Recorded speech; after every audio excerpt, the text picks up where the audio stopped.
was diagnosed with Crohn's disease right in my senior year of undergrad. And I had wanted to go on to some sort of medical field. But when I got so sick, it was kind of pointed out that, and because I had really got run down.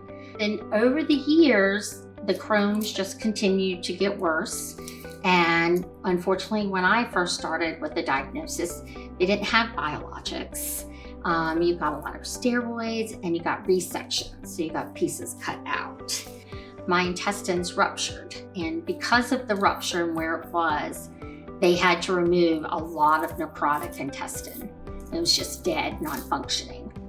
So when they did, they left me with 4 feet, and that's when I carried the diagnosis of short bowel syndrome.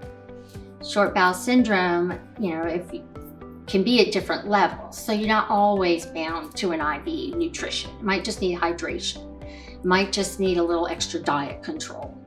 Unfortunately, when you get down to 4 feet, you try to do those things, but you're dependent. My team, they're wonderful.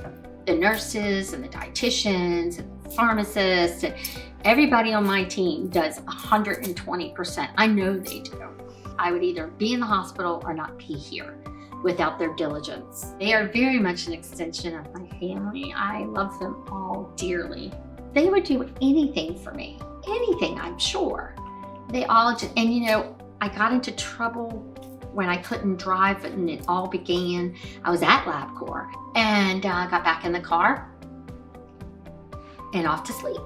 I could not keep my eyes open. So I called my son. He wasn't far away at his work to come get me. And it just so happened that my pharmacist, Justin, called to get what supplies I would need for the week.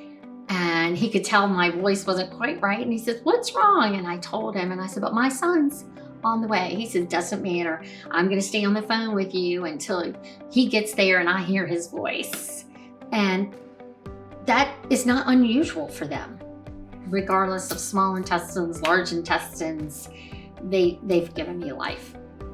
I can't replace Justin or Andrew or Kelly. They're just, and Maureen and Sandy and all of them.